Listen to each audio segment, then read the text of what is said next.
et de tes inspirations. Aujourd'hui, quelle est la valeur ou la conviction qui te guide aujourd'hui dans tes prises de décision, par exemple?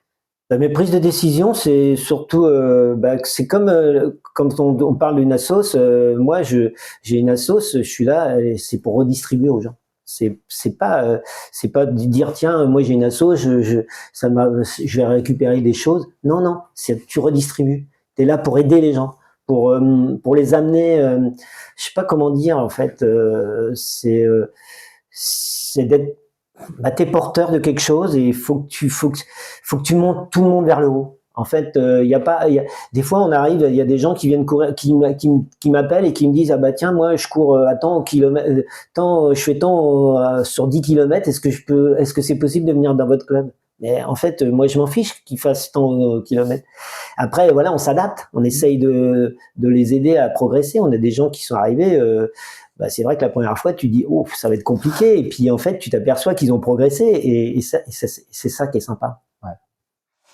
Justement, est-ce que toi, il y a une personne qui t'a inspiré dans ton parcours ou qui t'inspire toujours dans ton parcours? Moi en fait, j'ai pas beaucoup de gens qui m'ont inspiré. La seule personne peut-être qui m'a inspiré, c'était à l'époque du cyclisme, Bernard Hinault, parce que c'était un battant, parce que quand tu le voyais, il était tout le temps hargneux. C'était plutôt cette image-là de lui. Après qu'il ait gagné ce qu'il a gagné, oui, c'était un super coureur, mais cette hargne qu'il avait, c'est ça qui m'a toujours accroché chez lui, en fait.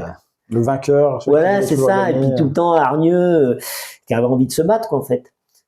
Et est-ce qu'il y a justement une rencontre professionnelle qui a changé ton parcours? Quelqu'un que tu as rencontré professionnellement ou sportivement qui a vraiment changé ton parcours? Bon, quelqu'un, non, pas spécialement, de gens qui ont accroché. Après, moi, j'étais, je peux dire que quand j'étais gamin, j'aimais pas trop l'école, et que à Condorcet, j'avais une prof de français à l'époque, Madame Bruni, et je peux dire que si j'en suis arrivé dans les études alors que j'aimais pas l'école, je peux lui dire merci. Voilà.